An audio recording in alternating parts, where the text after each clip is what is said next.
Anytime the Lions lose, maybe even some of the unimpressive wins, the focus goes to the quarterback. This is all part of the job. Okay? Sorry, it just is. I don't think Detroit is any more unique than any other market. The lack of belief now in Jared Goff might be at an all-time high because of what we saw against Minnesota and because recently what we saw against Kansas City and what we've seen against Philadelphia. I think a lot of people have pushed Green Bay out of their minds because it's the first game of the season. You got some people in new positions, especially a rookie right guard and a rookie left tackle. They almost understand that. But ever since the game against Chicago and you saw what they did against Baltimore, I think there's a belief that, okay, this team should be able to go on a run. Yeah. All right? I think it's at an all-time low in people's belief with Jared Goff. I don't think it's necessarily fair, but I do believe it's at an all-time low. How do you look at people's reactions to Detroit's starting quarterback? I think their offensive line was horrible yesterday, and the offensive line in most of their losses has been bad. So when your offensive line is bad, a quarterback that depends on the offensive line to provide him protection, because everything that we say about Jared Goff is if given time, Jared Goff can pick you apart. And it sounds sexy when you say it, but it sounds sexy when it happens. Yeah. But see, when you don't give Jared Goff time, yesterday is typically what tends to happen, especially when you have a defensive line that's that good as the Eagles were last night. So it's not one of those things where people should overreact. It's just this is what it is. Like, this has always been, if you give Jared Goff time, which for the past 4 years they have. They've had Kevin Zeiler. They've had Frank Ragnow. You had Taylor Decker a little bit more, actually a lot more healthy than he is this season. You had Penei Sewell ascending to that point. So you've had that for the better part of 4 years. You know, and in there you've had some other offensive linemen that were Pro Bowl offensive linemen, Jonah Jackson, 100%. Yeah. So you've had that. But you've had some moments when there's no Frank Ragnow, or you've had some moments where Taylor Decker's been out, and you've seen some chinks in armor. This year you're seeing a lot more because this offensive line to start the season healthy is nowhere near as good as the offensive line has been. And now that you have this offensive line that's already not as good is banged up. Offensive linemen are missing. Now you're down to your second and third string linemen on an offensive line that's not good. So you really have to start there before we talk to Jared Goff.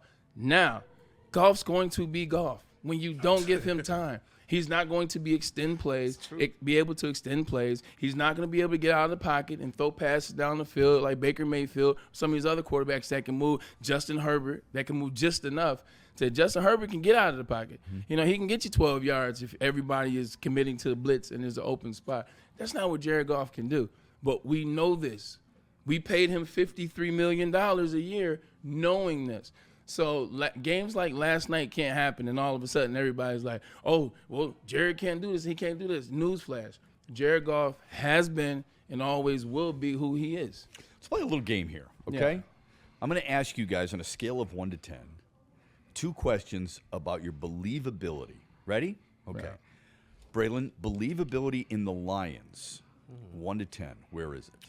5. Kool-Aid. 7. Brandon. I have to agree with Kool-Aid, probably 7. Okay, mine's a little higher, 8. All right.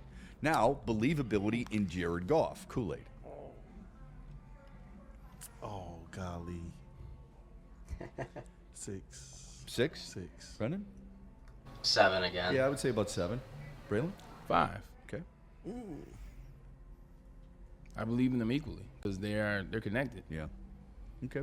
Well, we're all close with our rankings with the team and the quarterback.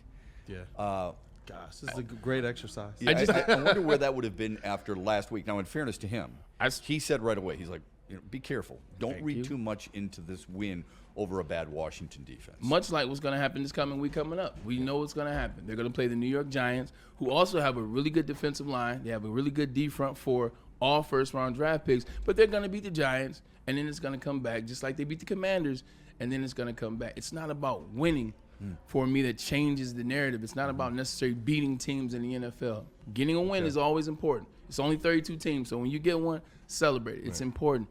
But it's the teams that you're beating. It's how you're beating them. What does that win look like against the Giants? And how you're losing. Do they struggle all game and then pull it off just because they're a better team overall than the Giants in the end, and they beat the Giants by 10, and now we have to go into Green Bay has to come here, and we know what Green Bay's defensive side is.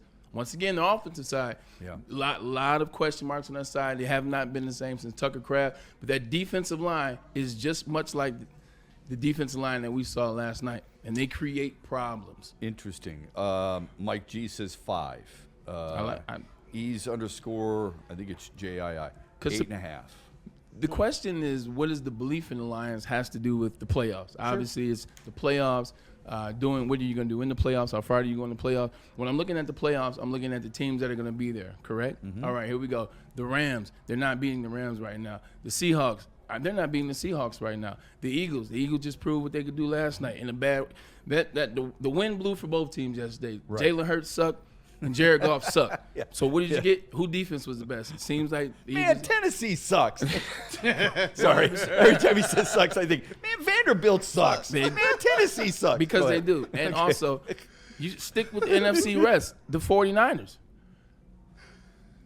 That wouldn't concern me. I'm being funny right now at this point. How about Tampa? When I'm looking at it, Tampa's getting guys back as well. Just like we're saying the Lions are getting people back. Tampa's going to get players Tampa look back. formidable. And they also look like you could run all over That's them, too. true, that's okay, true. go ahead. True, we haven't necessarily been doing that too well, but That's true. But you're absolutely right. Yeah.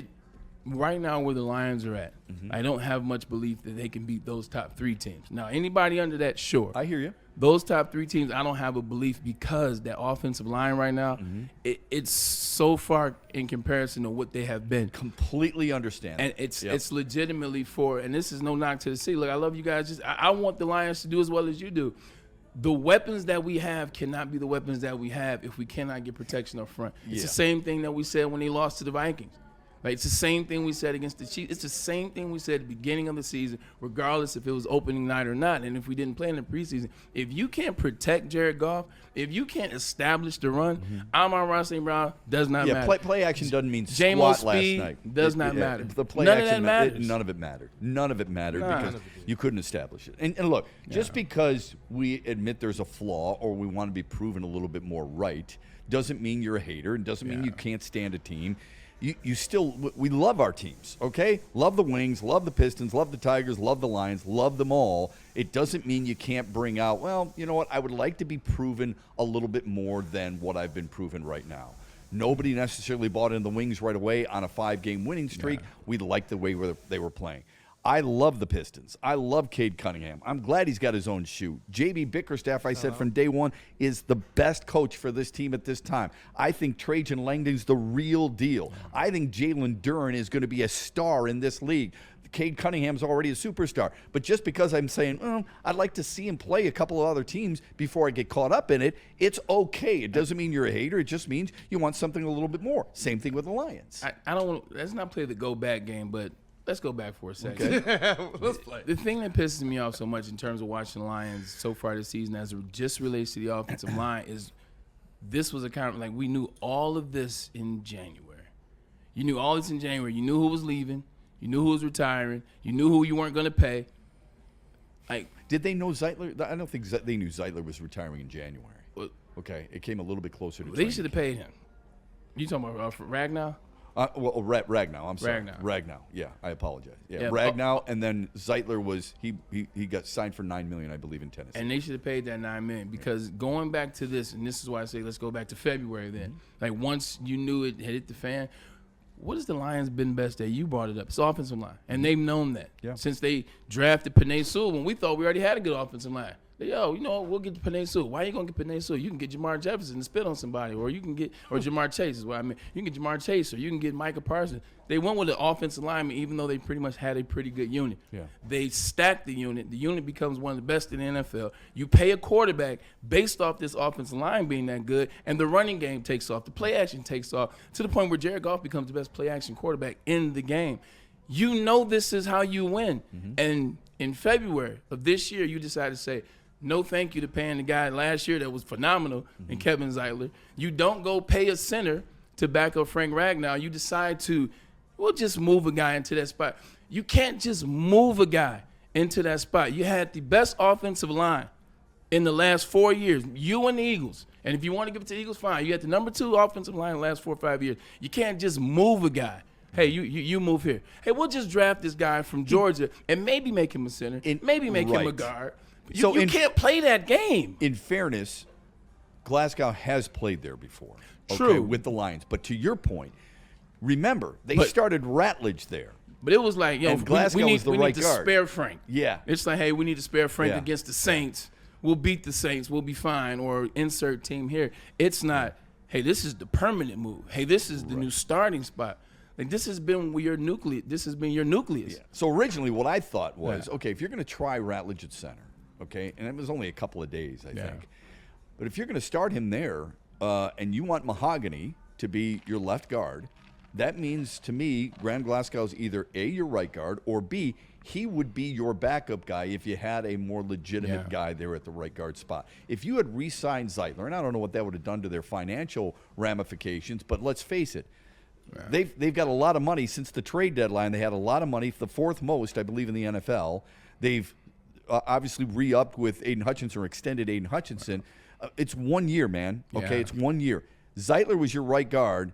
Ratledge is your center. Left guard's your Mahogany. And Glasgow's your swing guy who can play just about any of those positions. I think that would have been a lot better situation than what they have right now. Yeah, the situation that they're in right now, like, this is why I don't have belief in them, is because I don't believe in Jared Goff behind this offensive line. Like, the way this offensive line is acting right now, you need Joe Burrow. Like, Well, you know what else? To your point, a healthy Joe Burrow. that every other team probably thinks the same way. What is it that Minnesota did so well? You broke it down.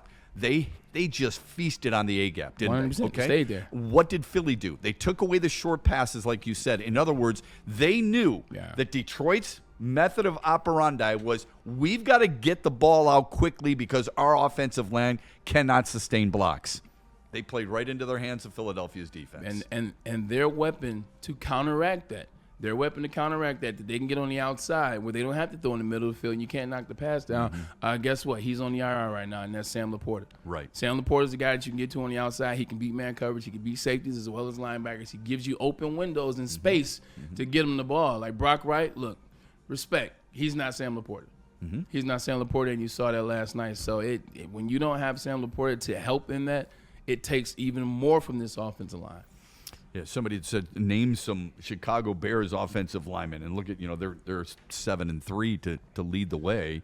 Joe Tooney's the first name that comes to mind because of how good he was, and Jonah Jackson, the former Lion, is another one that comes to mind, and Drew Dahlman, their center. Okay, so I don't know all their offensive linemen. I don't necessarily care. They've been able to find a way to get it done.